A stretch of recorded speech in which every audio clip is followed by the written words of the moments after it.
Isang butil luha ang pumata sa aking palat. Mainit. Parang ang maluhang ito ang mapapakain sa 5 kong anak ngayong gabi. Kung sana nga. Pero kanin na lang at sardinas ang ihahain ko sa hapak, at iyon pa ang pinahati-hatian namin. Nakunwari akong buso para maibigay sa kanila ang huling kanin. Si Stella. Ang panganay ko ay napansin ang aking pag-alala. Nanay, buso pa ako. Sayang naman kung matatapon, sabi niya habang iniabot sa akin ang kanyang bahagi. Alam kong nagsisinungaling lang siya. Ang mga mata niya ay nagpapahaya ng uhaw sa pagkain, tulad ng magkapatid niya. Yumuko ako at hinalikan ang kanyang no. Huwag kang maalala, anak. May darating pa tayong biyaya. Sagot ko, pilit na pinatibay ang tini. Pero ang toto, may nababadyang unos sa aming munting tahanan. Hindi pa man sumisikat ang araw, naririnig ko na ang matinding katok sa aming pintuan. Alam ko na. Si Mang Dante, ang loan siya na pinakautangan ko para sa gamot ni Ben. Ang bunso kong anak. Nangingini ang aking makamay nang buksan ko ang pinto. Aling Perla, buong 1 buwan na ang utang mo. Ang interes mo, tumataas na. Sigaw niya, na parang gusto niyang marinig ng buong kapitbahayan. Nasaan ang pera mo? Kung hindi ka makabayad, alam mo na ang mangyayari. Amanse, ramdam ko ang init ng dugo sa aking mukha. Mang Dante, pakiusap. Bigyan mo lang ako ng kahit 1 linggo pa. Naghahanap po ako ng paraan. Humalahat siya. Walang linggo-linggo, Aling Perla. Ang usapan ay usapan.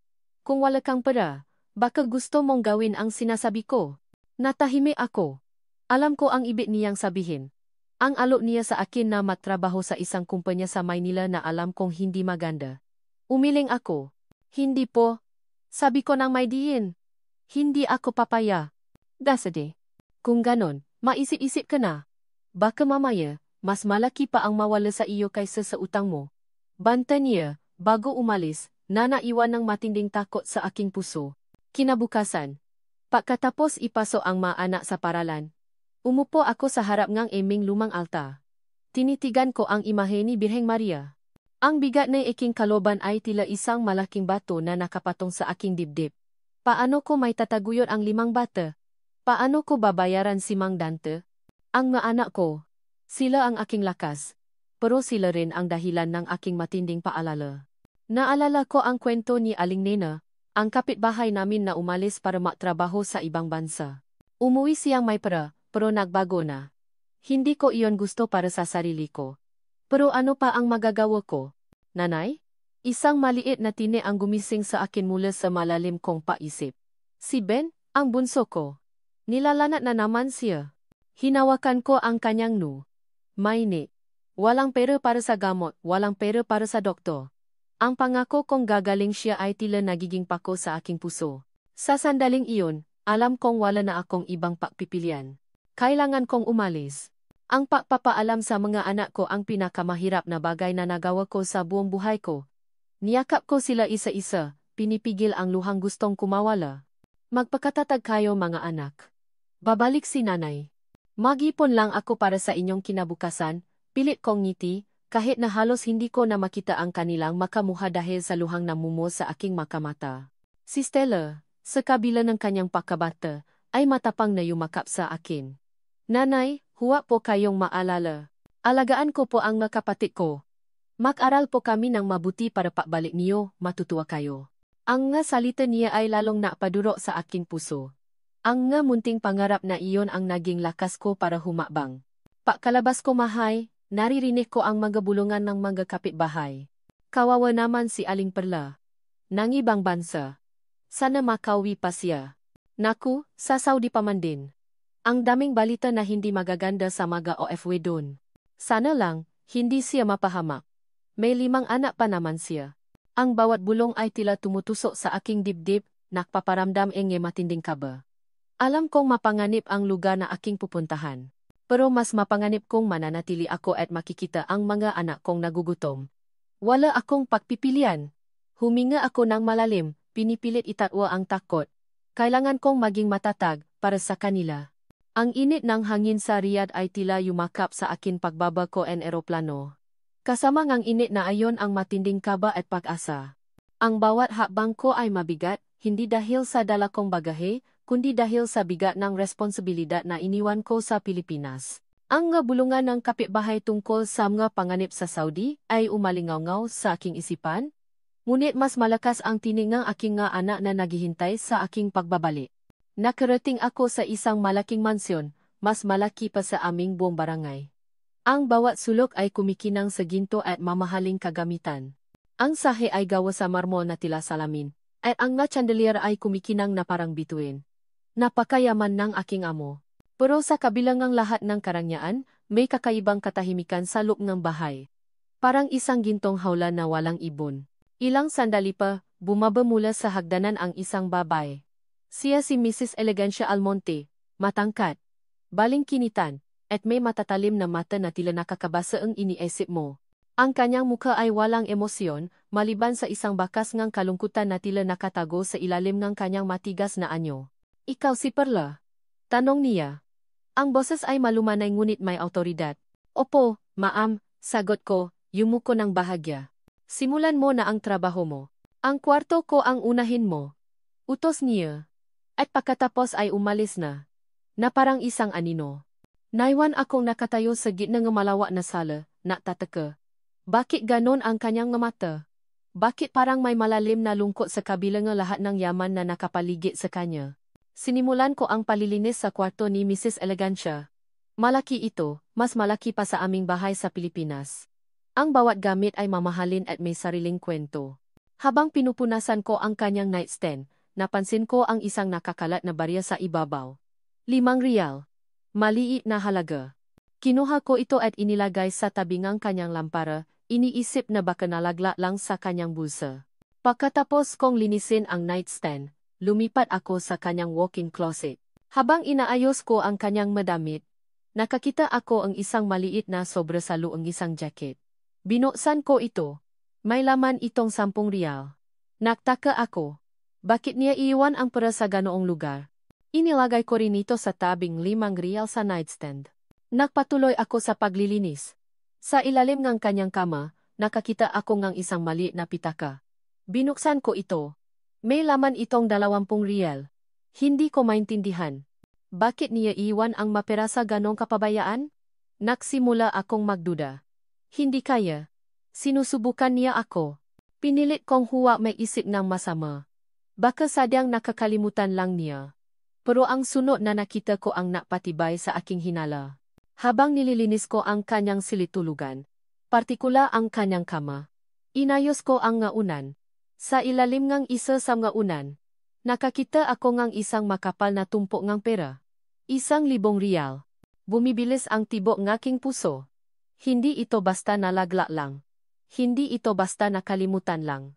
Ito ay sadyang inilagay doon. Napatingin ako sa paligid. Walang tao. Ang bawat hibla ng aking pakatawa ay sumisigang ng pangangailangan. Ang namukha ng aking nga anak ay sumasayaw sa aking isipan. Ang utang kay Mang Dante. Ang gamot ni Ben. ₱1,000. Malaking tulong ito. Pero ang tinig ng aking ina ay umalingaw-ngaw sa aking isipan. Perla. Ang katapatan ay mas mahalaga kaysa sa anumang ginto. Hawa ang pera, nangingini ang aking makamay. Ano ang gagawin ko? Hawak ko ang ₱1,000, nanginginig ang aking mga kamay. Ang bawat hiblang ng aking pakataw ay sumisiga ang pangangailangan. Ang mga mukha ng aking mga anak ay sumasayaw sa aking isipan. Si Stella na matapang na nangakong alagaan ang kanyang mga kapatid. Si Ben na nilalagnat. Ang utang kay Mang Dante na tila isang malaking anino na sumusunod sa akin. ₱1,000. Malaking tulong ito. Hindi ito makikita ni Ma'am Elegancia sa Damian Negria Perania.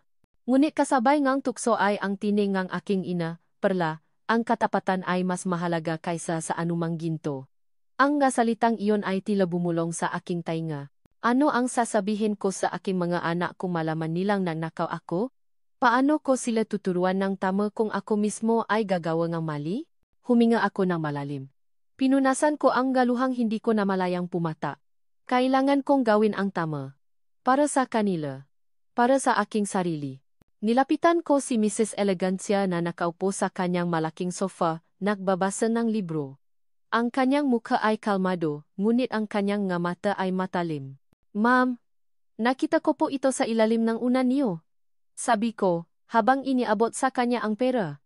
Ang aking boses ay bahagyang nangingini. Tiningnan niya ang pera. Pagkatapos ay tiningnan niya ako. Walang salita. Walang emosyon sa kanyang mukha. Kinuha niya ang pera. At bumalik sa kanyang pagbabasa. Parang walang nangyari. Walang pasasalamat. Walang tanong kung bakit nasa ilalim ng unan. Ang kanyang malamig na reaksyon ay naiwan sa akin ng pakalito. Hindi ko maintindihan. Bakit niya ginagawa ito?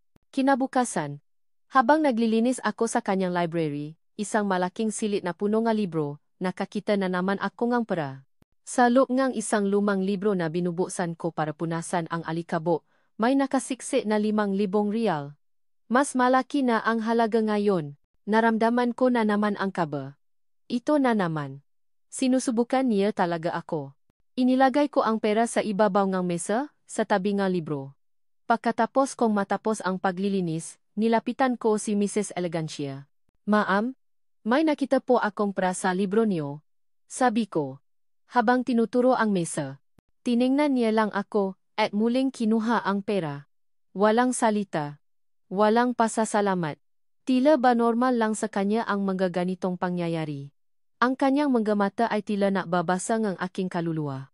Lumipas ang ilang araw. Ang nakakalat na pera ay patuloy na lumalaki ang halaga. Minsan, sa loob ng kanyang bag, may nakita akong 10,000 real. Isinauli ko. Pagkatapos, sa loob ng isang drawer, sa kanyang opisina, may nakita akong 20,000 real. Isinauli ko rin. Ang bawat pagsubok ay mas mahirap kaysa sa nauna. Ang tukso ay mas matindi. Pero sa bawat pagbalik kong pera, mas lalong lumalakas ang aking loob. Mas lalong lumilinaw sa akin na ang aking integridad ay mas mahalaga kaysa sa anumang pera. Isang araw, habang naglilinis ako sa labahan, nakakita ako ng isang malaking bag na puno ng pera. Hindi ko na kailangan pang buksan para malaman kung gaano kalaki ang halaga. Ramdam ko ang bigat nito. Siguradong higit pa sa lahat na nakita ko.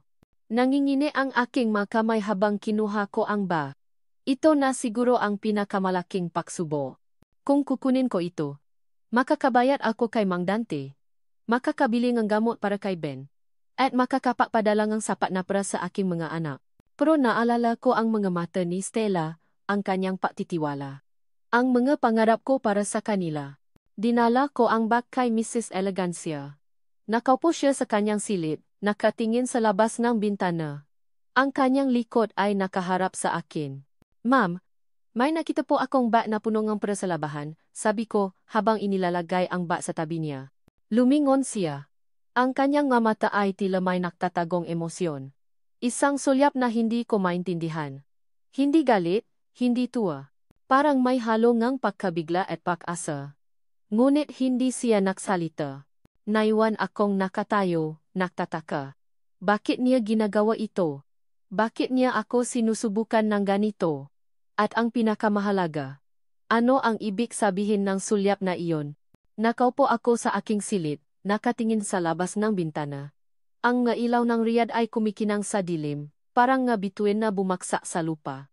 Ngunit sa kabilang lahat ng liwanag, pakiramdam ko ay nagisa ako sa isang malawak at madilim na espasyo. Narinig ko ang mahinang katok sa pinto.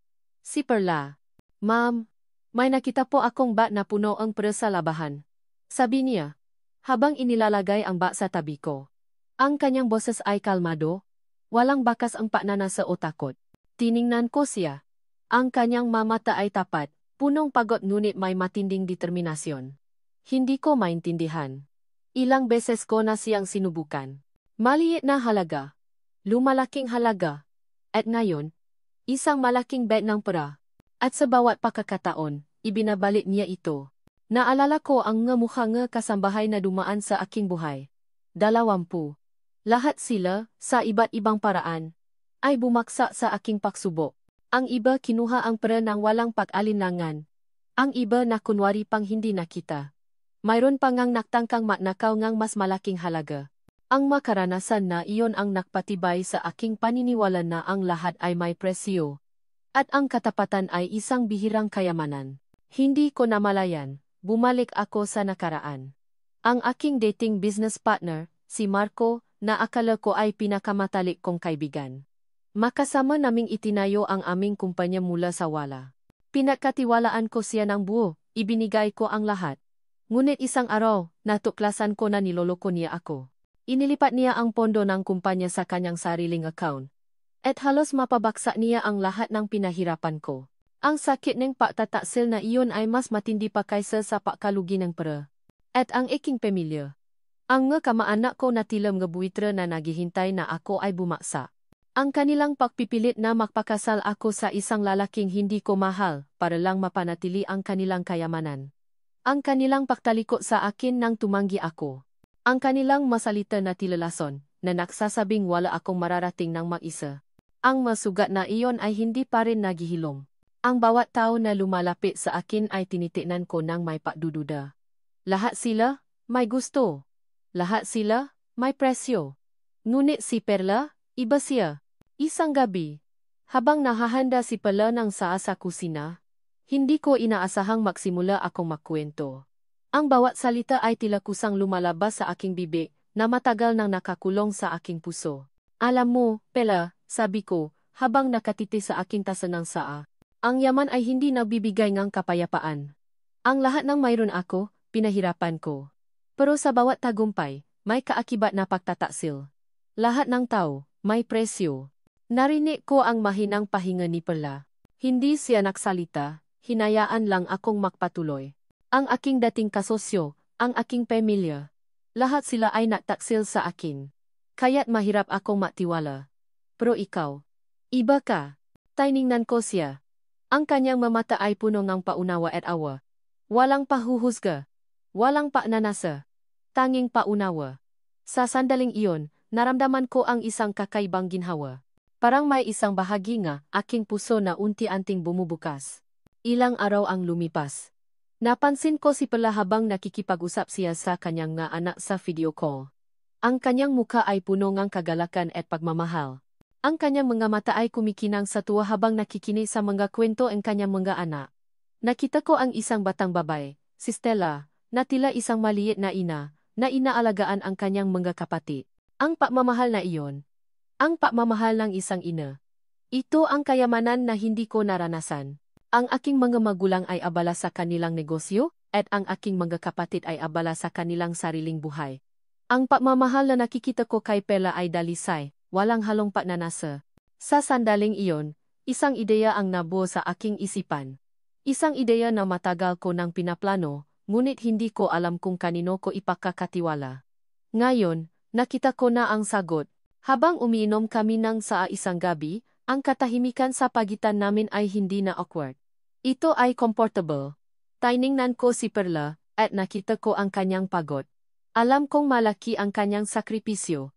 Perla, sabi ko, ang aking boses ay mas malumanay kaysa sa dati. Gusto kitang bigyan ng mas malaking responsibilidad. May ipapagawa ako sa iyo. Ang kanyang nga mata ay nanlaki ng bahagya, ngunit walang takot. Tanging pagtataka. Ito na ang simula. Gusto kitang bigyan ng mas malaking responsibilidad. May ipapagawa ako sa iyo. Ang salitang iyon ay lumabas sa aking bibig nang walang paaalinlangan. Nakita ko ang bahagyang pakabigla sa mga mata ni Perla, ngunit wala akong pakialam. Matagal ko nang pinahandaan ang sandaling ito. Ang paghahanap ang isang taong mapagkakatiwalaan ko ng buo, isang tao magpapatuloy ng aking pamana. Ngunit ang pagtitiwalang iyon ay hindi madaling ibigay. Ito ay bunga ng mahabang panahon ng pagdududa, ng sugat na hindi pa rin naghihilom. Naalala ko pa ang araw na iyon. 18 taong gulang pa lang ako, at ang aming mansyon ay puno ng bisita. Hindi para sa isang selebrasyon, kundi para sa isang kasunduan. Elegansya, kailangan mong pakasalan si Mr. De La Cruz, mahinahong sabi ng aking ama, ngunit may diin sa bawat salita. Ito ang magliligtas sa ating pamilya mula sa pagkalugi. Naramdaman ko ang init ng dugo sa aking mukha. Pero, Papa, hindi ko po siya mahal. Hindi ko po siya kilala. Only blessed. Ang pag-ibig ay hindi mahalaga sa negosyo, elegansya. Ang kayamanan ang mahalaga. Sigaw naman ng aking ina, ang kanyang nga mata ay puno ng pakabigo. Hindi ka namin pinalaki para maging walang silbi. Pinilit nila akong mapakasal sa isang lalaking matanda na at mayaman. Ang tanging layunin nila ay ang gamitin ang aking kasal para iligtas ang kanilang naluluging negosyo. Ang pamilyang dapat ay sumusuporta sa akin, Sila pa ang naktula sa akin sa isang buhay na ayaw ko. Sa gabing iyon, habang umiyak ako sa aking silid, isang matinding desisyon ang nabuo sa aking puso. Hindi ako magpapagamit. Hindi ko hahayaang kontrolin nila ang aking buhay. Umalis ako sa Pilipinas nang walang paalam. Dala ko lang ang kaunting pera na naipon ko, at ang matinding pagnanais na patunayan sa kanila na kaya kong tumayo sa sarili kong mga paa. Napakahirap ako sa Saudi Arabia. Nagsimula ako sa maliit, nagtrabaho ng walang pahinga, at unti-unting itinayo ang aking negosyo. Bawat sentimo, bawat tagumpay, ay pinahirapan ko. Ang bawat pagtawa ng aking mga kamaana ay puno ng pait. Ang kanilang maboses ay tila lason, na nagsasabing hindi ako magtatagumpay. Ngunit ang bawat pagdududa nila ay naging panggatong sa aking determinasyon. Ang aking pinsan, si Ramon. Siya ang pinakamalapit sa akin nun. Akala ko, siya lang ang nakakantindi sa akin sa pamilya. Ngunit siya rin ang nagtaksil sa akin. Isang hapon, habang inaayos ko ang aking malumang dokumento, nakita ko ang isang lumang sulat. Mula kay Ramon. Elegansya, alam kong galit ka sa akin. Pero kailangan kong gawin ito. Ang pamilya natin. Kailangan natin ng pera. Hindi mo maintindihan ang hirap. Sana maintindihan mo ako balang araw. Hindi ko sinasadya ang lahat nangyari. Napakuyom ang aking kamao. Hindi niya sinasadya. Ang kanyang pagtataksil ang halos napabasa sa aking negosyo. Ang kanyang kasinungalingan ang napatibay sa aking pagdududa sa lahat ng tao. Siya ang naturo sa akin na huwag matiwala. Ang kanyang nga salita ay puno ng pagpapanggap. Alam ko ang kanyang motibo. Inggit. Inggit sa aking tagumpay. Sa aking kayamanan. Gusto niyang sirain ako. Tulad ng ginawa niya sa aming pamilya. Ngunit ngayon, mayroon akong pala. Isang taong nakpakita ng tunay na katapatan sa gitna ng lahat ng pagsubok. Sa kanya, nakita ko ang isang pag-asa. Isang pagkakataon na muling magtiwala. Nagsimula akong magplano. Ang secret trust fund na matagal ko nang inilaan. Ito ay para sa isang foundation na tutulong sa mga ulila at sa mga OFW na biktima ng pang-abuso. Ito ang aking pamana, ang aking paraan upang makatulong sa makataong tulad ni Pela na nakpapakasakit para sa kanilang pamilya. Kailangan kong isang taong mamamahalan nito. Isang taong may puso, may integridad, at may pagmamahal sa kapwa. Isang taong tulad ni Perla. Isang gabi, habang nakaupo ako sa aking silid, nakita ko si Pela sa video call. Umiyak habang kausap ang kanyang mga anak. Ang kanyang mukha ay puno ng lungkot, ngunit ang kanyang mga mata ay kumikinang sa pagmamahal. Naramdaman ko ang isang pamilya na kirot sa aking puso. Ito ang kirot ng kalungkutan, ng pag-isa. Ang kirot ng isang ina na nagmamahal ng walang hanggan. Ngunit bakit ko ito nararamdaman? Bakit ako naapektuhan ng kanyang kalungkutan? Hindi ko maintindihan. Ang tanging alam ko ay, sa sandaling iyon, mas lalong lumakas ang aking desisyon. Si Perla. Siya ang sagot. Gusto kitang bigyan ng mas malaking responsibilidad. May ipapagawa ako sa iyo. Ang nga salitang iyon ni Mrs. Elegancia ay umalingaw-ngaw sa aking isipan. Hindi ko alam kung ano ang ibig niyang sabihin. Mas malaking responsibilidad. Sa lahat ng pagsubok niya sa akin, sa lahat ng perang isinawli ko, ano pa ang mas hihigit doon? Kinabukasan. Maga akong ginising ni Mrs. Elegancia. Ang kanyang mukha ay seryoso. At ang kanyang mga mata ay tila may malalim na inisip. Perla, kailangan mong linisin ang aking safe room. Utos niya. Ang susi ay nasa ilalim ng aking unan. Siguraduhin mong walang mawawala. Mahalaga ang lahat ng nasa loob niyan. Napakunot ang aking no. Safe room? Hindi ko alam na mayroon siyang ganon. At ang susi? Sa ilalim ng unan. Tila ba sinasadya na naman niya? Pumasok ako sa kanyang silid tulugan. Kinuha ko ang susi sa ilalim ng unan. Malami ang bakal sa aking kamay. Lumabas ako at hinanap ang safe room. Ito ay nasa likod ng isang malaking painting sa dingding. Binuksan ko ang pinto. Ang loob ng safe room ay puno ng mamahaling alahas, dokumento, at pera. Maraming pera. Nakasalansan sa mga bundle, nakalagay sa mga kahon. Ang bawat sulo ay kumikinang sa kayamanan. Naramdaman ko ang pabilis ng tibok ng aking puso. Ito na siguro ang pinakamalaking pagsubok. Sinimulan kong linisin ang silid. Pinunasan ko ang nga alikabok sa mga estante. Inayos ang nga dokumento. Habang ginagawa ko ito, napansin ko ang isang malaking bag na nakalagay sa isang sulok. Hindi ito nakatago, kundi nakalagay lang doon, tila ba sadyang pinabayaan. May nakasulat na 50M sa bag. Nangingini ang aking makamay nang buksan ko ang bag. Ang laman nito ay magabundal ng pera. 50 milyong piso. Para akong binuhusan ng malamig na tubig. 50 milyong piso. Ang halagang ito ay sapat para sa buong buhay ng aking pamilya. Hindi na kailangan pang magtrabaho. Hindi na kailangan pang maalala sa utang. Hindi na kailangan pang mangibang bansa. Makakasama ko na ang aking maanak. Ang mga mukha nila ay sumasayaw sa aking isipan. Ang pagod ni Stella sa pag-alaga sa mga kapatid. Ang lagnat ni Ben. Ang gutom na nakikita ko sa kanilang mga mata. Ang lahat ng paghihirap na pinagdadaanan namin. Kukunin ko ba? Ang tanong ay umalingaw sa aking isipan. Walang makakakita. Maraming pera si Mrs. Elegancia. Hindi niya ito mapapansin. Ngunit ang tinig ng aking ina ay muling umalingaw, mas malakas kaysa dati. Pala ang katapatan ay mas mahalaga kaysa sa anumang ginto. Ang nasalitang iyon ay tila pa ko na tumusok sa aking puso. Paano ko haharapin ang aking maanak kung alam kong nagnakaw ako? Paano ko sila tuturuan ng tama kung ako mismo ay gumawa ng mali? Ang dignidad ko, ang integridad ko, ang pagmamahal ko sa kanila ay hindi kayang bilhin ng 50 milyong piso. Huminga ako ng malalim.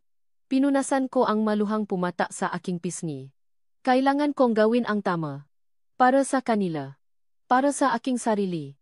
Dinala ko ang bag kay Mrs. Elegancia. Nakaupo siya sa kanyang opisina, nagbabasa ng mga dokumento. Ang kanyang mukha ay kalmado, ngunit ang kanyang nga mata ay tila nahihintay. Ma'am, nakita ko po ito sa safe room niyo. Sabi ko, habang inilalagay ang bag sa kanyang mesa. Ang aking boses ay matatag. Sa kabila ang kaba. Inangat niya ang kanyang tingin. Tiningnan niya ang bag, pagkatapos ay tiningnan niya ako. Isang matagal na katahimikan ang bumalot sa silid. Ang kanyang mga mata ay tila nakbabasa ang aking kaluluwa. Pagkatapos, isang ngiti ang unti-unting lumabas sa kanyang labi. Isang ngiti na hindi ko pa nakita sa kanya. Isang ngiti na puno ng ginhawa at pag-asa. Alam ko, Perla, sabi niya, ang kanyang boses ay malumanay. Alam kong makikita mo iyan. At alam kong ibabalik mo iyan. Nagulat ako. Hindi ko maintindihan. Bakit? Tumayo si Mrs. Elegancia at lumapit sa akin. Hinawakan niya ang aking nga kamay. Malami ang kanyang nga kamay. Ngunit ang kanyang tingin ay mainit.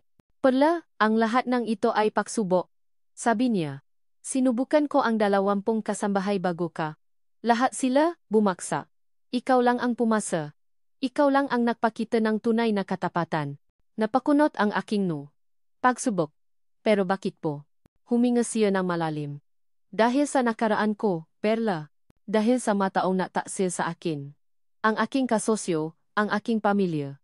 Lahat sila ay napakita ng kanilang tunay na kulay dahil sa pera. Kaya't nawalan ako ng tiwala sa lahat. Ngunit ikaw ang nagbalik ng aking pag-asa. Ang 50 milyong piso na iyan. Patuloy niya, habang itinuturo ang bag. Iyan ay para sa iyo. Perla. Nanlaki ang aking nga mata. Hindi ako makapaniwala. Para sa akin po. Pero, bakit po? Iyan ay bahagi ng isang secret trust fund na inilaan ko para sa isang taong mapakatiwalaan ko ng buo, paliwanag niya. Isang taong magpapatuloy ng aking pamana. Isang foundation na lumalaban sa mga sindikato na ng abuso sa mga OFW at tumutulong sa mga ulila. Habe, ang kanyang mga salita ay tila musika sa aking tainga. Isang foundation? Para sa mga OFW. Para sa mga ulila. Ang aking puso ay napuno ng tuwa at pasasalamat. Ang lahat ng paghihirap ko. Ang lahat ng pagsubok ay may katumbas na biyaya. Ikaw ang mamamahalan nito, Perla, sabi niya, ang kanyang mata ay kumikinang. Ikaw ang magpapatuloy nga, aking pangarap. Niyakap ko siya ng mahigpit. Ang aking maluha ay dumaloy, ngunit ngayon, ito ay luha ng kagalakan. Isang bagong paasa ang sumibol sa aking puso. Ang aking maanak, ang aking pamilya, ang aking kinabukasan. Salamat po, Ma'am Elegancia, bulong ko. Maraming salamat po. Habang niyayakap niya ako, naramdaman ko ang kanyang mahinang bulong sa aking tainga. Hindi mo pa alam ang lahat. Perla, may koneksyon ang iyong nakaraan sa aking nakaraan. Ang init ng araw sa hapon ay tila nagpapabigat sa aking mga balikat. Hindi na lang ito ang init ng panahon, kundi ang bigat ng responsibilidad. Mag-aalas 5 na, at kailangan ko nang mahanda ng hapunan para sa mga kapatid ko. Si Leo, ang pangalawa sa amin, ay naglalaro pa rin sa labas kasama ang mga kaibigan. Si Ana at Ben, na bunso, ay nag-away na naman sa lumang manika. Leo, pumasok ka na. Sigaw ko, kahit na alam kong halos walang epekto ang boses ko. Hindi siya natinag. Napabuntong hininga ako. 2 buwan na mula nang umalis si nanay. 2 buwan na ang lumipas na ako ang tumatayong ina sa amin. 15 taong gulang pa lang ako. At ang pangarap ko ay unti-unting lumalabo. Gusto kong mag-aral. Gusto kong maging isang guro. Pero paano? Kailangan kong alagaan ang mga kapatid ko. Kailangan kong tiyakin na mayroon kaming kakainin. Kinuha ko ang lumang kawali at nilagyan ng kaunting mantika. Sa dinas na naman. Nasaan na kayo si nanay? Kung sana, mabilis lang ang pag-ipon niya. Biglang may matinding katok sa pintuan. Hindi ito ang normal na katok ng kapitbahay. May diin. May banta. Kinabahan ako. Binuksan ko ang pinto ng dahan-dahan. Isang matangkat na lalaki, nakasuot ng mamahaling damit, ang nakatayo sa labas. Ang kanyang mamata ay matalim, at may isang matamis ngunit mapanlinlang na ngiti sa kanyang labi. Siya si Don Ramon Almonte, ang loan shark na nakpapahirap sa amin. Magandang hapon, Ija. Sabi niya. Ang kanyang boses ay malambing ngunit may lami. Nandito ako para kausapin ang nanay mo. Nasaan siya? Nangingini ang aking magamay. Wala po si nanay. Nasa Saudi po siya. Tumawa siya. Isang nakakakilabot na tawa. Oh, nasa Saudi pala. Ang dami niyang utang sa akin at bigla siyang nagtago? Hindi maganda iyan, Ija. Hindi po nagtatago si nanay. Nagtatrabaho po siya para makabayad. Halos sumigaw ako, ngunit pinilit kong patatagin ang boses. Lumapit siya ng bahagya, at napansin ko ang amoy ngang mahaling pabango na halo sa amoy ngang kapangyarihan. Kung ganon, sabihin mo sa kanya, kailangan niyang umuwi. Kung hindi, baka hindi na siya makauwi. At baka may mangyari sa inyo rito. Naramdaman ko ang takot na bumalo sa akin. Ang mga kapatid ko ay nakikinig mula sa loob ng bahay. Pinoprotektahan ko sila sa lahat ng hirap, pero paano ko sila poprotektahan laban sa taong ito? Tumalikot siya at umalis, na naiwan ng malalim na bakas ng kanyang banta. Kinabukasan, lumapit ako kay Mang Tonyo, ang matandang kapitbahay namin na karpentero. Siya ang tanging taong napagkakatiwalaan ko bukod kay nanay. Mang Tonyo, si Don Ramon po, bumalik na naman, bulong ko, ang aking boses ay halos pabulong. Binabantaan po niya kami. Sabi niya, kung hindi uuwi si nanay, may mangyayari daw po sa amin. Umiling si Mang Tonyo, ang kanyang mukha ay punong pag-alala. Naku, si Don Ramon. Matagal ko nang naririnig ang pangalan niya. Siya ang ugat ng maraming problema sa bayan. Mapanganib siyang tao, Stella. Kailangan mong mag-ingat. Pero ano po ang gagawin ko? Wala naman po akong magawa, sabi ko, habang umiyak. Hinaplos ni Mang Tonyo ang aking ulo. Magdasal tayo. Ija. At huwag kang mawalan ng pasa. Darating ang nanay mo. Hindi ka niya pababayaan. Ang nasalita niya ay nabigay sa akin ng kaunting paasa, ngunit ang tako ay nanatili. Makalipas ang ilang araw. Habang naglalaba ako, na-ring ang aking lumang cellphone. Si nanay. Hello nanay. Kumusta po kayo? Agad kong tanong, ang aking puso ay puno ang pananabi. Stella anak, may magandang balita ako. Uwi na ako. At meron tayong malaking blessing. Hindi na tayo maghihirap. Ang boses niya ay punong tuwa at paasa. Napangiti ako. Sa wakas, matatapos na ang lahat ng paghihirap namin. Talaga po, nanay? Kailan po kayo uwi? Tanong ko, halos maya sa tuwa. Sa susunod na linggo, anak. Maganda kayo. May mga kwento ako sa inyo. Habang nag-usap kami, naramdaman ko ang anino sa aking likuran. Biglang may kumuha sa aking cellphone. Sabihin mo sa nanay mo. Malaki ang utang niya sa akin. Hinding-hindi ko siya papakawalan. Ang boses ni Don Ramon. Nagulat ako. Hindi ko namalayan na nakabalik na pala siya. Ang kanyang mukha ay may ngiting puno ng pagtatagumpay. Nagumpisa na ang aking puso sa mabilis na pagtibok. Hindi pa tapos. Hindi pa tapos ang lahat ng ito. Ang init ng hangin sa Pilipinas ay tila yumakap sa akin pagbabako ang eroplano, kaiba sa init ng disyerto ang Saudi. Ito ang init ng pagmamahal ng pag-asa. Ang bawat hakbang ko ay magaan, puno ng pananabik na makapiling ang aking mga anak. 2 buwan. 2 buwan na tila 2 taon. Pagdating ko sa aming bahay, nakita ko sila. Si Stella, si Leo, si Ana, si Ben, at si Bunso. Tumakbo sila papalapit sa akin. Ang kanilang gamukha ay punong kagalakan. Nane, sabay-sabay nilang sigaw, at agad nila akong niyakap ng mahigpit. Niyakap ko sila pabalik. Ang aking maluha ay dumaloy ng walang pigil. Ito ang sandaling pinangarap ko. Ang amoy ng kanilang buhok. Ang init ng kanilang yakap. Ito ang tunay na kayamanan. Mga anak ko, miss na miss ko kayo. Bulong ko, habang hinahalikan sila isa-isa. Nahanda si Stella ng simpleng hapunan. Ngunit para sa akin, ito ang pinakamasarap na pagkain sa buong mundo. Nakwentuhan kami, at ibinahagi ko sa kanila ang magandang balita tungkol sa 50 milyong piso at sa foundation. Ang kanilang mga mata ay nanlaki sa pakabigla at tuwa. Talaga po, nanay? Hindi na po tayo maghihirap. Tanong ni Leo, ang kanyang boses ay puno ng pag-asa. Opo, anak. Hindi na. Makakapaaral na kayo ng mayos, at makakabili na tayo ng sarili nating bahay, sagot ko, ang aking puso ay napuno ng kagalakan. Ngunit ang kagalakang iyon ay agad na napalitan ng takot. Biglang may matinding katok sa pintuan.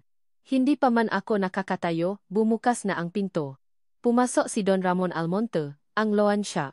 Ang kanyang muha ay may ngiting puno ng pananakot. Kasama niya ang 2 malalaking lalaki. Perla, Perla, Perla, sabi niya, habang naglalakad papalapit sa akin. Akala ko ba ay natatago ka na? Hindi mo ba alam na malaki ang utang mo sa akin? Napatayo ako. Don Ramon, anong ginagawa niyo rito? Wala na po akong utang sa inyo. Nakabayad na po ako. Hawit na. Tumawa siya ng malakas. Nakabayad? Kailan? At paano? Saan mo nakuha ang pera? Sa babaeng iyon. Si Elegancia Almonte. Nanlaki ang aking mga mata. Paano niya nalaman ang pangalan ni Mrs. Elegancia? Kilala mo si Elegancia? Tanong ko, ang aking boses ay nangingini. Lumapit siya sa akin, ang kanyang mukha ay halos dumikit sa akin. Hindi lang ako kilala, Perla. Ako ang pinsan niya. At ako ang dahilan kung bakit siya nagdududa sa lahat ng tao. Ako ang nagtaksil sa kanya noon. At ngayon, gagamitin kita para sirain siya ng tuluyan. Naramdaman ko ang paglamig ng aking dugo. Ang lahat ng kwento ni Mrs. Elegancia tungkol sa pagtataksil ng kanyang pinsan. Si Don Ramon pala iyon. Ang taong nakpahirap sa akin, siya rin ang nakpahirap sa aking amo. Bakit mo po ginagawa ito? Tanong ko, ang aking boses ay halos pabulong. Dahil inggit ako, Bella. Inggit ako sa kanyang yaman, sa kanyang tagumpay. Akala niya, matatalo niya ako. Ngayon, gagamitin kita para pabaksakin siya. Sasabihin mo sa lahat na niloko ka niya, na kinuha niya ang pera mo, na siya ang masamang tao. At kung hindi mo gagawin, alam mo na ang mangyayari sa pamilya mo. Banta niya. Habang itinuturo ang aking mga anak na nakatago sa likod ko, biglang nagring ang aking cellphone. Si Mrs. Elegancia. Tiningnan ko si Don Ramon. Ngumiti siya. Sagutin mo, utos niya. At sabihin mo sa kanya ang gusto kong sabihin mo. Nangingini ang aking mga kamay habang sinasagot ko ang tawa. Perla, totoo ba ang balitang naririnig ko? Na may utang ka sa isang loan shark? Na may problema ka sa Pilipinas? Ang boses ni Mrs. Elegancia ay puno ng pagdududa at pag-alala. Tiningnan ko si Don Ramon. Ang kanyang nga mata ay matalim. Nagbabanta. Alam kong kailangan kong pumili. Ang aking pamilya. O ang katotohanan. Kailangan mong pumili, Perla. Ang pamilya mo o ang pagkangkabutihan ng babaeng iyon. Kung ayaw mo makita silang magdusa, susundin mo ang bawat utos ko. Ang kanyang nga salita ay umalingaw-ngaw sa aking isipan. Ang aking opisina ay tahimik, ngunit ang aking isipan ay magulo.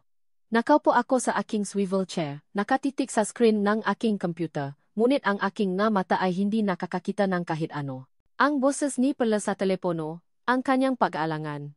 Ang kanyang kakaibang pagtugon sa aking mga tanong tungkol sa loan shark, lahat iyon ay nagdulot ng matinding pagdududa sa aking puso. Perla? Totoo ba ang mabalitang naririnig ko? Na may utang ka sa isang loan shark?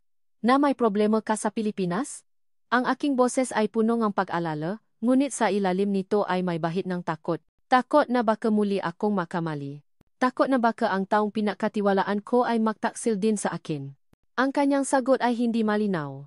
May narinig akong bulong sa kabilang linya, pagkatapos ay isang mahinang opo, ma'am. Iyon lang.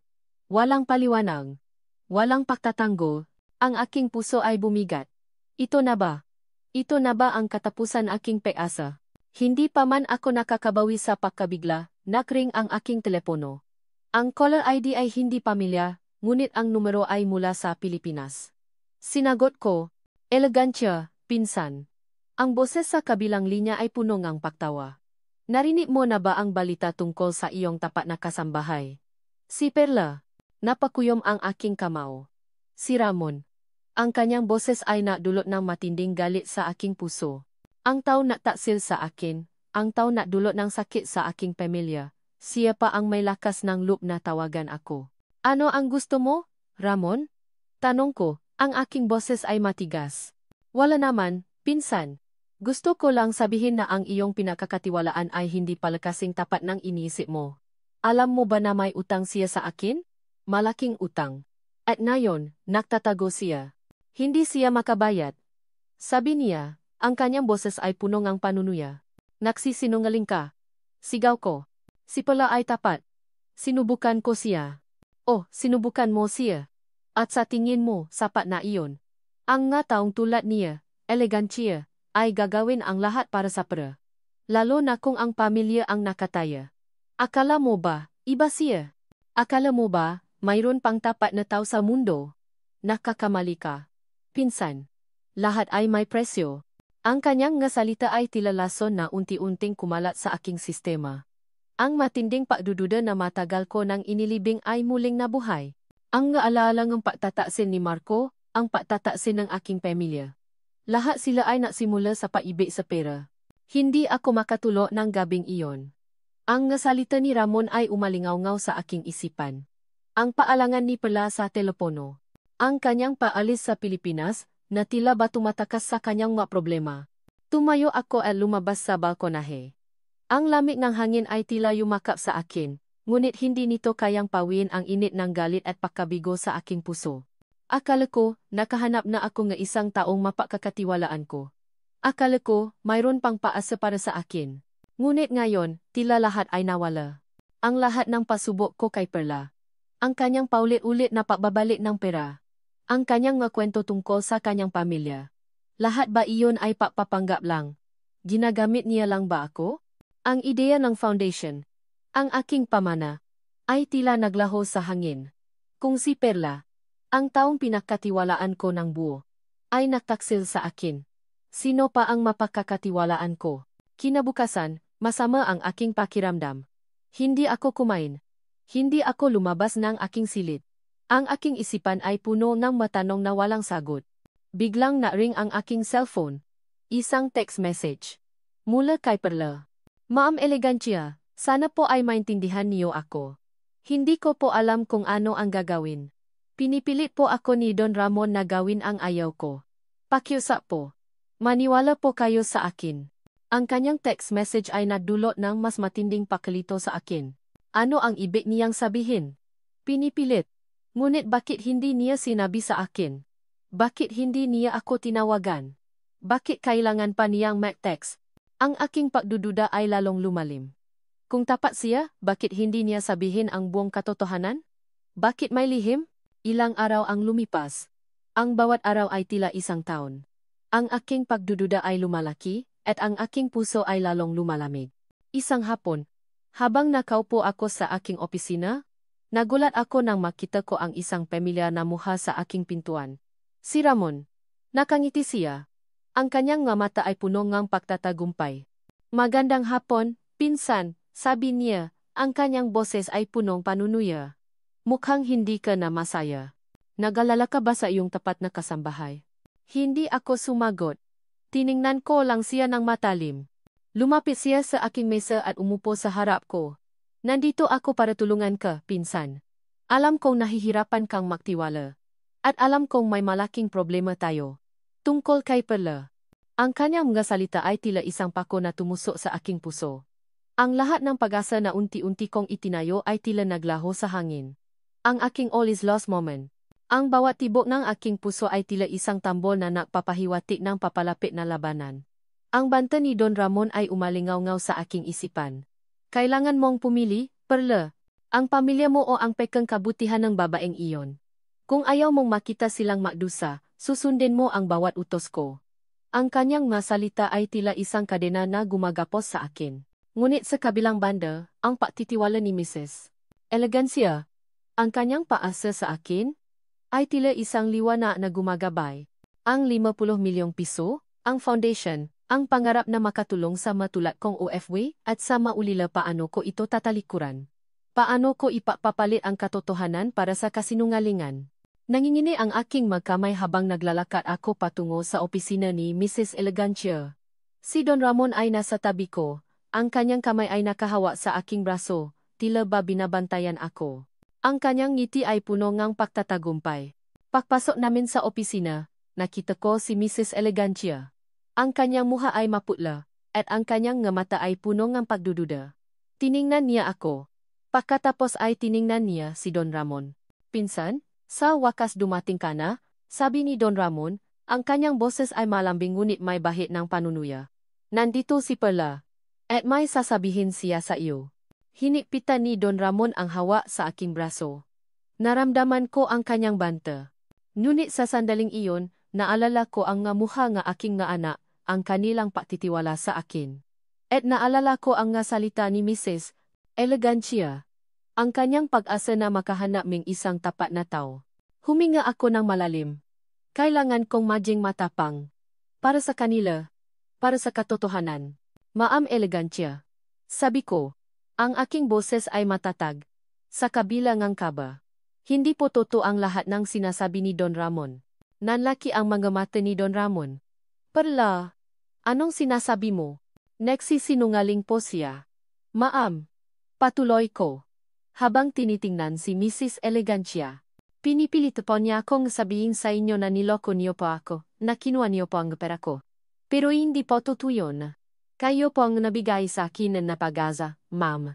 Kayo po ang nabigay sa akin na 50 milyong piso para sa foundation. Lumapit si Mrs. Elegancia sa akin, ang kanyang nga mata ay punong pakabigla at paggunawa. Sinungaling ka, Perla. Sigaw ni Don Ramon. Ninakaw mo ang pra ko. At ngayon, pinagtatapan mo ang babaeng ito. Hindi ako nagnakaw, Don Ramon. Sigaw ko. Ang aking boses ay puno ng galit. Kayo ang nanakaw. Kayo ang loan shark na napapahirap sa mamahihirap. Kayo ang nataksil kay Ma'am Elegancia nun. Kayo ang gustong sirain ang buhay niya. Nanlaki ang mata ni Mrs. Elegancia. Tiningnan niya si Don Ramon, ang kanyang mukha ay punong galit at pagkabigo. Ramon. Sabi niya. Ang kanyang boses ay malamig at matigas. Kaya pala ganyan ang pagdududa mo sa lahat ng tao. Dahil ikaw mismo ang sinungaling at traitor. Hindi totoo iyan. Pinsan. Sigaw ni Don Ramon. Nagsisinungaling lang ang babaeng iyan. Gusto ka lang niyang linlangin. Biglang bumukas ang pinto. Pumasok ang 2 pulis, kasama ang isang abogado. Nagulat si Don Ramon. Mrs. Almonte, narito na po kami, sabi ang isang pulis. Salamat, officer. Sabi ni Mrs. Elegancia. Arestuhin niyo ang taong ito. Si Don Ramon Almonte. Siya ang utak sa likod ng pagtataksil sa aking negosyo nun, at siya rin ang loan shark na ng abuso sa mga mahihirap. Mayroon akong lahat ng ebidensya laban sa kanya. Nanlaki ang mga mata ni Don Ramon. Elegancia, anong ginagawa mo? Pinsan mo ako. Hindi ka pinsan, Ramon. Sabi ni Mrs. Elegancia, ang kanyang boses ay puno ng pagkabigo. Isa kang traido. At ngayon, magbabayad ka sa lahat ng kasalanan mo. Hinawakan ng mapulis si Don Ramon. Pinilit niyang lumaban. Ngunit hindi niya kayang pigilan ang 2 pulis. Hindi pa tapos ito, pinsan. Sigaw ni Don Ramon, habang dinadala siya palabas. May babalikan ako sa iyo. Hindi mo ako matatalo. Tiningnan ko si Mrs. Elegancia. Ang kanyang mukha ay puno ng pagod. Ngunit may bakas ng ginhawa. Ang kanyang mga mata ay tiningnan ako. At sa pagkakataong ito, puno ito ng pasasalamat at paggalang. Ang labanan ay tapos na. Sa ngayon, ang huling sigaw ni Ramon ay umalingaw-ngaw pa rin sa aking opisina. Ang kanyang paalis, na may kasamang 2 pulis, ay naiwan ng isang kakaibang katahimikan. Ang aking puso ay bumibilis pa rin sa kaba at galit, ngunit mayroon ding bahid ng ginhawa. Tapos na. Sa wakas, tapos na ang kanyang paghahari ng takot.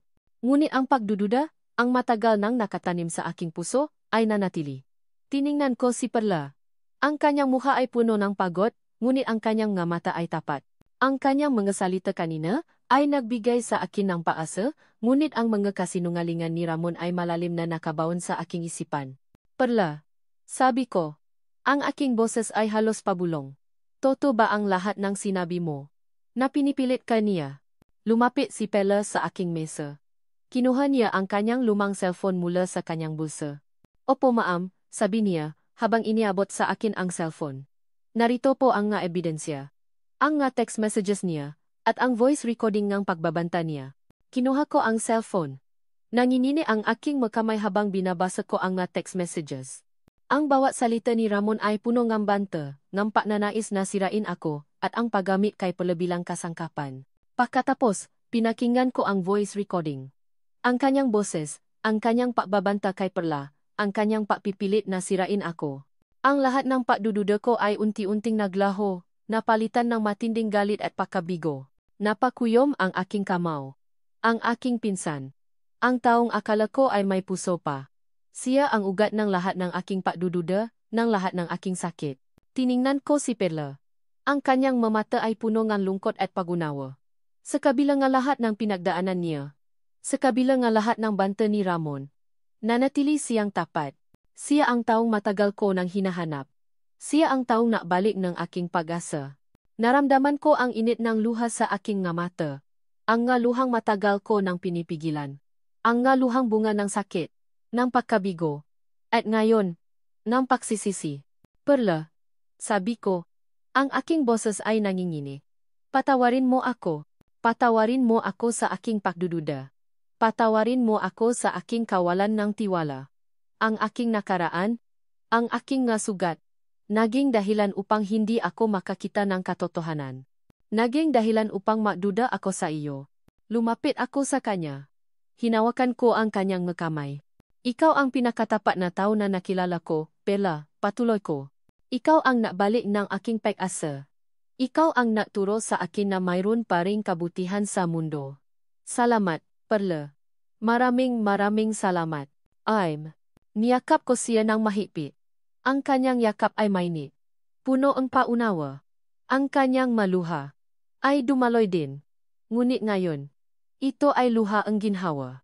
Naramdaman ko ang pagaan ng aking kaluban. Ang bigat na matagal nang nakapatong sa aking dibdib ay unti-unting nawala. Ang aming pagyakap ay simbolo ng muling pagtatayong tiwala. Ang pagitan namin ay hindi na amo at kasambahay, kundi dalawang babaeng nakbahagi ng kanilang nga sugat, at nahanap ng kapayapaan sa isa-isa. Maam elegansya, bulong ni Perla. Hindi po ako natatampo. Naintindihan ko po kayo. Ang mahalaga po, natiwala po kayo sa akin sa huli. Pagkatapos ng ilang sandali, bumitaw kami sa isa-isa. Pinunasan ko ang aking naluha. Ang aking muha ay basa, ngunit ang aking puso ay puno ng kagalakan. Perla, sabi ko, ang aking boses ay matatag. Meron pa akong isang hiling na gusto kong ipagawa sa iyo, bilang katunayan ng aking tiwala at paggalang. Tiningnan niya ako, ang kanyang mamata ay puno ng pagtataka. Gusto kong ikaw ang maging pinuno ng foundation, sabi ko. Ikaw ang magpapatuloy ng aking pangarap. Ikaw ang magiging boses ng manangangailangan. Ikaw ang magiging inspirasyon ng marami. Ang nga salita ni Maam Elegansya ay umalingaw-ngaw sa aking isipan. Gusto kong ikaw ang maging pinuno ng foundation. Isang panibagong pag-asa, isang panibagong responsibilidad. Ngunit bago ang lahat ng iyon, kailangan kong unahin ang aking pamilya. Ang 50 milyong piso. Ito ang sagot sa lahat ng aming panalangin. Hindi ko na kailangang mag-isip ng matagal. Ang unang ginawa ko ay bayaran ang lahat ng aming utang, lalo na kay Mang Dante, na ngayon ay nasa kulungan na dahil sa kanyang makasinungalingan at pananakot. Ang pakawalangang bigat ng utang ay tila isang malaking bato na inalis sa aking dibdib. Pagkatapos, nasimula kaming mahanap ngang lupa. Isang lugar na malayo sa ingay ngang siyudad, ngunit malapit sa paralan para sa mga bata. Isang lugar kung saan sila ay makakatakbo ng malaya, makakapaglaro ng walang takot, at makakapaaral ng mayos. Ang arong paglipat ay puno ng kagalakan. Hindi na kami nakatira sa maliit na barong-barong na halos gumuho na. Ngayon, mayroon na kaming sariling bahay. Hindi ito kasing laki ngang mansyon ni Ma'am Elegancia, ngunit para sa amin, ito ang pinakamagandang bahay sa buong mundo. May 3 silid tulugan, isang maluwag na sala, at isang malaking bakuran kung saan maaring maglaro ang mga bata. Niyakap ako ni Stella ng mahigpit. Nanay, totoo po ba ito? May sarili na po tayong bahay. Ang kanyang nga mata ay kumikinang sa tuwa. Opo anak, totoo ito. Ito ang bunga ng ating paghihirap, at ng biyaya ng Diyos, sagot ko, habang pinipigil ang luha. Ang mga bata ay tumakbo sa bawat sulok ng bahay, sumisigaw sa tuwa. Si Leo ay agad na naganap ng lugar para sa kanyang laruan. Si Anna at Ben ay nag-aaway na naman, ngunit ngayon, sa isang mas maluwag na espasyo. Ang kanilang mga tawa ay tila musika sa aking tainga. Ang susunod na hakbang ay ang pagpili na paralan. Dinala ko sila sa isang magandang paralan sa bayan, na may malalaking silid-aralan, malinis na palikuran, at mga guro na mukhang mabait. Nanay, dito po ba talaga kami mag-aaral? Tanong ni Ben, ang kanyang nga mata ay nanlaki sa pakamangha. Opo, anak, dito na kayo mag-aral. Mag-aral kayo ng mabuti ha, para matupad niyo ang inyong pangarap. Sabi ko, habang hinahaplos ang kanyang ulo. Ang kanilang kagalakan ay nakakahawa. Ang bawat isa sa kanila ay may sariling pangarap. Si Stella, gusto niyang maging guro. Si Leo, gusto niyang maging inhinyero. Si Anna, gusto niyang maging doktor. At si Ben, gusto niyang maging pulis. Ang lahat ng pangarap na iyon ay tila mas nagiging malapit na ngayon. Hindi ko nakalimutan ang aking pinanggalingan. Ang lahat ng paghihirap na naranasan ko, at ang lahat ng taong nangangailangan. Naglaan ako ng bahagi ng pera para sa kawanggawa. Nagbigay akong donasyon sa aming lokal na simbahan, at sa komunidad. Nagpatayo akong isang maliit na learning center para sa mga batang hindi kayang maaral. Aling Perla, napakabait niyo po, sabi ni Mang Tonyo, habang tinitingnan ang learning center. Hindi kayo nakalimot sa inyong pinanggalingan. Ngumiti ako. Hindi po. Mang Tonyo, ang lahat ng ito ay bunga ng katapatan. At gusto kong ibahagi ang biyayang ito sa iba. Isang gabi, habang naghahapunan kami, tiningnan ko ang aking nga anak. Ang kanilang nga mukha ay punong kagalakan, ng pag-asa. Ang kanilang nga tawa ay umalingaw-ngaw sa aming bagong tahanan. Ito ang pangarap ko. Ito ang dahilan kung bakit ako napakahirap. Niyakap ko sila isa-isa. Mahal na mahal ko kayo, mga anak. Kayo ang aking buhay. Ang kanilang nga yakap ay mainit. Puno ng pagmamahal. Ang aming pamilya ay lumalago, hindi lang sa bilang, kundi sa pagmamahalan.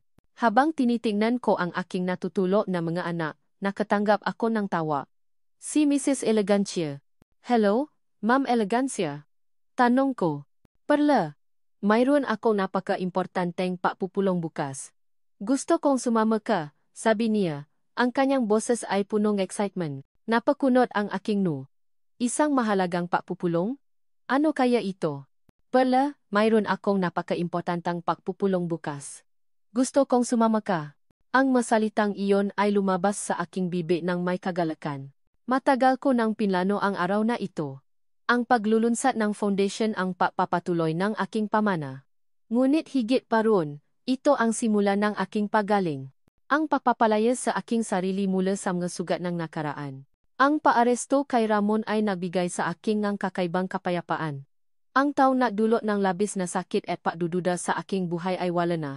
Ngunit ang pakawalan niya ay hindi sapat. Kailangan kong harapin ang aking sarili, ang aking takot, at ang aking pagdududa. Kinabukasan, maaga akong nahanda. Ngunit bago ang pagpupulong, may isang lugar akong kailangan puntahan. Isang lugar na matagal ko nang iniwasan. Ang bahay ng aking pamilya. Nangingini ang aking makamay habang kinakatok ko ang pinto. Bumukas ito, at bumungat ang mukha ng aking Auntie Clara. Ang kapatid ng aking ina na palaging nakmamalasakit sa akin. Elegansya. Anak. Sigaw niya. Ang kanyang mukha ay puno ng pakabigla at tuwa. Niyakap niya ako ng mahigpit. Auntie. Bulong ko, ang aking boses ay nanginginig. Pumunta po ako rito para. Alam ko, anak. Alam ko, sabi niya, habang hinahaplos ang aking likod. Pumasok ka. Matagal ka na naming hinintay. Pumasok ako sa loob. Ang bahay ay pareho pa rin. Ngunit ang pakiramdam ay iba. Nakita ko ang aking mapinsan. Ang iba kong tiyahin at tiyuhin. Ang ilan sa kanila ay nagulat. Ang ilan ay masaya. Mayroon pa rin nga tingin ng padududa.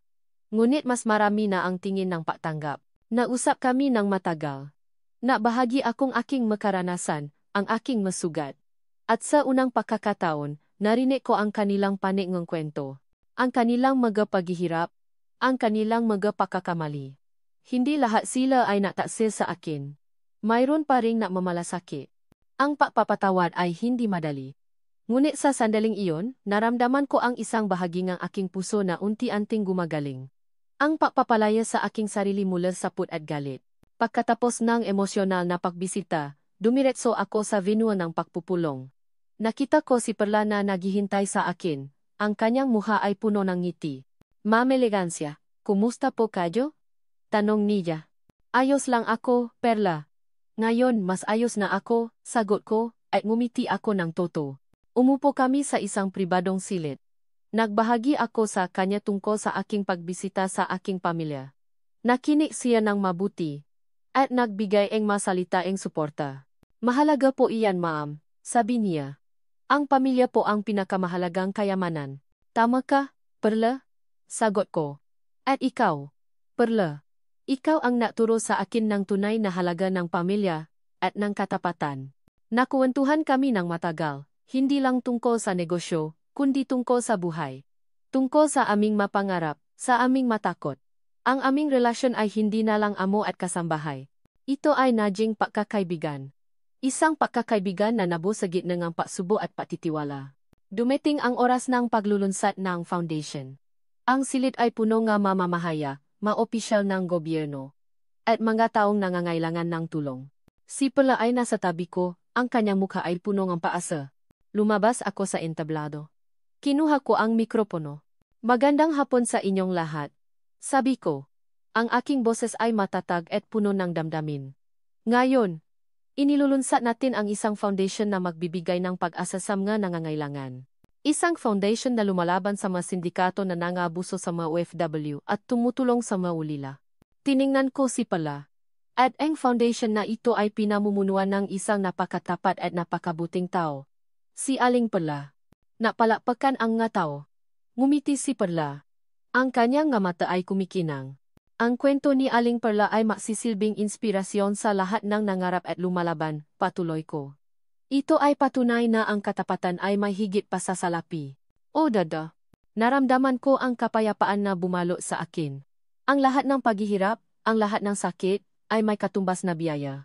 Ang aking puso ay puno ng pasasalamat. Sa wakas, malaya na ako. Malaya sa pagdududa, malaya sa galit. At higit sa lahat, malaya na ako matiwala muli. Isang taon na ang lumipas mula nang ilunsad ang Pusong Tapat Foundation. Ang dating mention ni Mrs. Elegansya sa Riyadh ay naging sentro ng pag-asa. Hindi lamang para sa mga OFW na biktima ng pang-abuso, kundi pati na rin sa mga ulila at pamilyang nangangailangan ng tulong. Ang bawat sulok ng mansyon, na dating puno ng lungkutan, ay ngayon ay puno ng tawanan, pag-asa, at pagmamahal. Ngayon ang unang anibersaryo ang foundation. Ang malawak na hadin ay puno ng tao mga dating OFW na natulungan, mga pamilya ng maulila na nabizan ng bagong buhay, at mga voluntaryong nagbibigay ng kanilang oras at pagmamahal. Ang bawat isa ay may kwento ng pagbabago, ng pagbangon mula sa kahirapan, at ng pagtuklas sa tunay na halaga ng katapatan. Isang babay, si Aling Nena, ang dating kapitbahay ni Aling Perla, ang lumapit sa mikropono. Dahil sa foundation na ito, nakawi ako ng ligtas sa Pilipinas. Hindi na ako natatakot. At ngayon, nagtatrabaho na ako sa sarili kong maliit na negosyo. Maraming salamat po, Aling Perla, at Ma'am Elegansya. Ang bawat kwento ay nabigay ng inspirasyon. Ang bawat ngiti ay patunay na ang pagmamahal at katapatan ay may kakayahang baguhin ang buhay. Nakatayo si Aling Perla at Mrs. Elegancia sa gilid, makatabi, ang kanilang nga kamay ay makahawa. Ang kanilang relasyon ay lumago, hindi na lang bilang amo at kasambahay, kundi bilang matalik na magkaibigan. Ang bawat isa ay naging suporta ng isa't isa sa kanilang paglalakbay. Ang dami na nating natulungan, Ma'am Elegancia, sabi ni Aling Perla, ang kanyang mata ay kumikinang sa tuwa. Ngumiti si Mrs. Elegancia. Ang kanyang mukha ay puno ng kapayapaan, kaysa sa dating mukha na puno ng pagdududa. Oh, Pela. At marami pa tayong matutulungan. Salamat sa iyo, Pela. Ikaw ang nagturo sa akin ng tunay na kahulugan ng tiwala at pagmamahal. Nagplano silang bagong proyekto para sa foundation. Ang pagtatayo ng mas maraming learning centers, ang pagbibigay ng scholarship sa mga mahihirap na estudyante, at ang pagpapalawak ng kanilang serbisyo sa iba pang bansa. Ang kanilang pangarap ay lumalaki, at ang kanilang determinasyon ay lalong lumalakas. Sa Pilipinas, ang nga anak ni Aling Perla ay natatagumpay sa kanilang nga pangarap. Si Stella, ang panganay, ay nasa ikalawang taon na sa kolehiyo, naaral ng education. Siya ang nangunguna sa kanyang klase, at aktibo sa mga organisasyon ng mag-aral. Ang kanyang pangarap na maging guro ay unti-unting natutupad. Si Leo ay naging isang masipag na estudyante at mahilig sa mga science projects. Si Ana ay mahilig sa pagbabasa at si Ben ay masigla at malusog. Ang kanilang bahay ay puno tawanan at pagmamahalan. Ang kanilang kinabukasan ay maliwanag. Si Mang Tonyo, ang matandang kapitbahay, ay masaya para sa kanila. Ang katapatan ni Aling Perla, iyan ang nagdala sa kanila sa tagumpay, sabi niya sa mga kapitbahay. Ang Diyos ay hindi natutulog. Ang kabutihan ay may katumbas na biyaya. Isang gabi, pagkatapos ang isang mahabang araw sa foundation, umuwi si Aling Perla sa kanyang bahay. Ang kanyang nga anak ay natutulo na, ang kanilang nga mukha ay payapa. Umupo siya sa tabi ng kanilang kama at tinitigan sila isa-isa. Naalala niya ang nga arawng kahirapan. Ang kanyang paalis sa Pilipinas. Ang kanyang nga pagsubo sa Saudi. Ang kanyang nga luha ay dumaloy, ngunit ngayon, ito ay luha ng pasasalamat.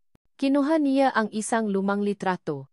Ito ay litrato nila ni Mrs. Elegancia, na kinuna noong araw ng paglulunsad ng foundation. Ang kanilang mangiti ay toto, puno ng pag-asa. Ang tunay na kayamanan ay hindi nasusukat sa salapi. Ito ay nasusukat sa katapatan, sa integridad, at sa pagmamahal na kayang ibigay ng isang ina para sa kanyang pamilya. Ito ay nasusukat sa tiwala na nabuo sa pagitan ng dalawang kaluluwa at sa pag-asa na ibinibigay mo sa iba. Ang kwento nina Aling Perla at Mrs. Elegancia ay patunay na ang tunay na kayamanan ay nakasalalay sa kung paano mo pinahahalagahan ang bawat puso na iyong nakasalamuha.